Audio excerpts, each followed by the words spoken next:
పులివెందులలో వైఎస్ఆర్ కాంగ్రెస్ పార్టీకి 683 ఓట్లు వేసిన తెలుగుదేశం పార్టీ ఏజెంట్లకు నా ధన్యవాదాలు. ఎందుకంటే తెలుగుదేశం ఏజెంట్లకు కూడా వైసీపీ పైన ఇంత అభిమానం ఉందని నాకు నిన్ననే తెలిసింది. కాబట్టి ముందుగా వాళ్ళకి ధన్యవాదాలు తెలుపుకుంటానా.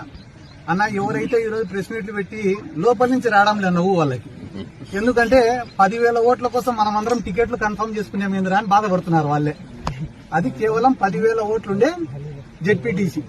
ఆ ఎలక్షన్ల కోసం మంత్రులు, ఎమ్మెల్యేలు, 800 మంది పోలీసులు, ఐజీ గారు, ఎస్పీ గారు అన్ని పనులు వదిలిపెట్టుకుని పాపం ఆ గండికోట బాలిక మిస్సింగ్ కేసును కూడా ఇడిచిపెట్టి కేవలం ఒక జెడ్పీటీసీని గెలిపించేదానికి ఇంతమంది యంత్రాంగం దిగినప్పుడే జగన్మోహన్ రెడ్డి గారు ఎంత బలమైన నాయకుడు అనేది మనం అర్థం చేసుకోవాలా.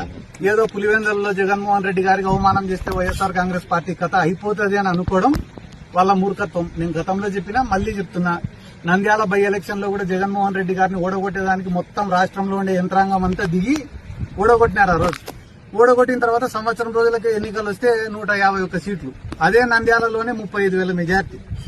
కాబట్టి ఇది జెన్యున్ ఎలక్షనా కాదా, పోలింగ్ జరిగిందే, రిగ్గింగ్ జరిగిందే అనేది నాకన్నా బాగా, మీకన్నా బాగా, పోలీసుల కన్నా బాగా, ప్రతిపక్షానికన్నా, అధికార పార్టీ కన్నా బాగా ప్రజలకు తెలుసు.